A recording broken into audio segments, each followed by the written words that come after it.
Hello everyone, News Reviews and More here, and today I'm going to be talking about a special card, Mind Crush. It may not be special to you all, but I find it's very good right now, and I haven't seen too many people running it. I've seen in the side deck definitely more than the main deck. The only main deck I really see running this card is Dark Worlds. If you guys don't know what the card does, you can declare a card name from your opponent's hand. You can declare one. You don't look at their hand, but you guess a card in their hand, and if you get it right, they discard the card from your hand, and you get to look at their hand. The only part where you can't look at their hand if it's a card that's limited or it's the third card. So if they have two wind-up rats in the graveyard and you call wind-up rat with Mind Crush, you don't get to look at their hand because obviously there's not a fourth wind-up rat unless your opponent is a cheater. Okay, so there's two positives to this card. The first positive is that you get to discard a card from your opponent's hand if you call it right. I find that great and an awesome 1-for-1. Another part of it that makes it kind of a 1.5 instead of a +2, a +1.5, is that you get to actually look at your opponent's hand. That is just a game breaker right there. You know what cards your opponent has. That is just awesome. That can pretty much win you the game. Oops. A negative side to the card would be that if you call a card wrong, your opponent would have to randomly discard a card from your hand. The only deck that I see this being appropriate in is Dark World and when you call it wrong, so they can actually discard a card from your hand, because then you'll get the Dark World monsters effects and you'll be happy. And yeah, so Mind Crush is very powerful right now, and the reason being is because a lot of decks start to search. Let me move these up here. We got decks such as Rescue Rabbit. We got decks such as Windups. Oop, that's not Windups. And then we have Mermeals, which I don't have any Mermeal cards to show you guys, but the reason being that it's so good against both these decks and Mermeals. We'll use this card as a Mermeal. Alright. Mermeal, when they reveal Megalo, then you can call Mind Crush. They reveal Megalo, right? And then you chain Mind Crush and you call Megalo. And we have to say the card name, like Abyss Megalo, if that's what it's called. I don't know the full name. I believe that's it. When they reveal Megalo, you call Megalo. Now they do get to discard their two water monsters, and they still get their effects, but there's no Megalo on the field, and that seems to be the problem for me. When that Megalo is on the field, it's just a big 2400 beat stick that can attack twice, and I find it very hard to get around unless you have a certain out, such as Tour Guide or whatever deck you're playing. So I feel that Mind Crush against Megalo is just amazing, and there's a lot of water decks right now. And I just feel like not just that, as well as the Gen X Neutron, if they activate like Allure Darkness, you Mind Crush, chain Gen X Neutron, and then they're not going to have any darks in their hand. They have to discard their whole hand. That is just amazing right there. I haven't done that yet, but I really want to because that sounds like an awesome idea.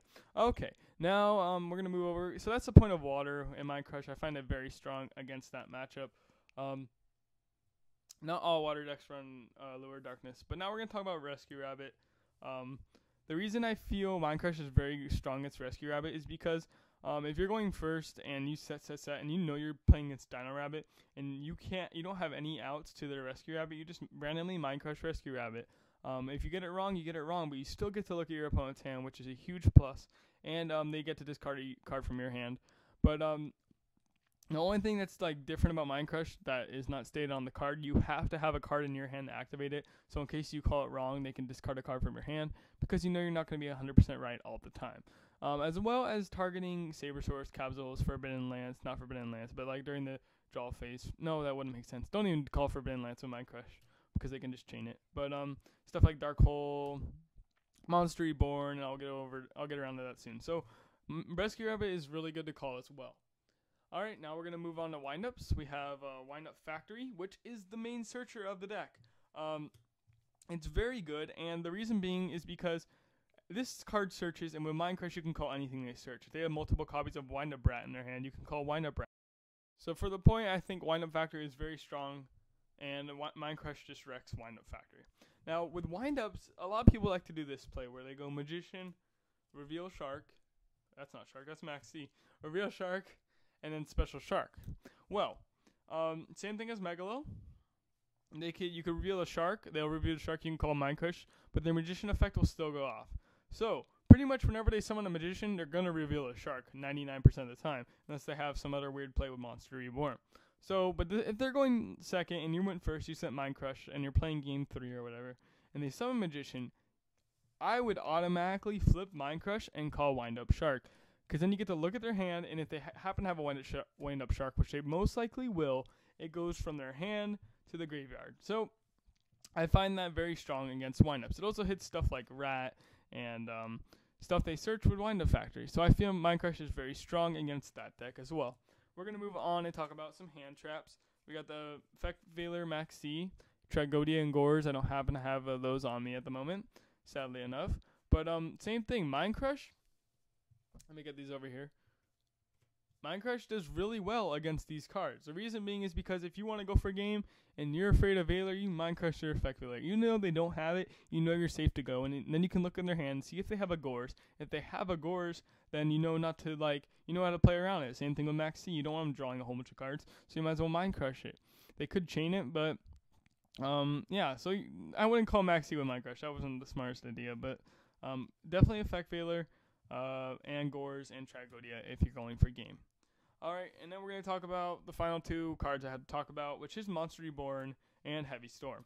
Mind Crush is very good against both of these. If you set 5 and this happens to be one of them, Mind Crush happens to be one of them, and you're really, really scared of Heavy Storm because you don't have a Starlight Road or Judgment, flip Mind Crush, call Heavy Storm, let them discard that one card in your hand. It's okay, but you know you're safe to play all your traps. Just make sure you play Mind Crush smartly. Same thing with Reborn. If your opponent's constantly looking through your graveyard and they just top deck this, 90% of the time I know when they top deck this. If they're top decking, we have nothing in our hands, well, he has nothing in his hands and he needs to top deck, I am not afraid to call Monster Reborn with Mind Crush because I don't want to lose, and that's the only card I see that's being an out for him to win. So if I do call it wrong and I see what it is, and he does curve the card, I still pretty much have game depending on what card he draws. So that was my little discussion about Mind Crush. I feel that it's very, very good right now, and if you guys aren't citing it, I highly recommend it, or give it a try. Even main deck it if you want. Main decking 1 would be okay. I don't see main decking 2 unless you have a lot of room in your deck. But it does hit the Megalo, it does hit the Shark, it does hit the Rabbit, and I feel those are the top 3 decks right now. It hits the Asians too. You can hit their Master Hyperion. You can hit the Heroes Miracle Fusion, and so much more. Be creative with this card. It's such a good card. Take it, use it wisely. And I hope you guys enjoyed this video. Comment down below if you enjoyed it. Give it a thumbs up, and make sure to check out my Facebook page, my Twitter page, and my WordPress page.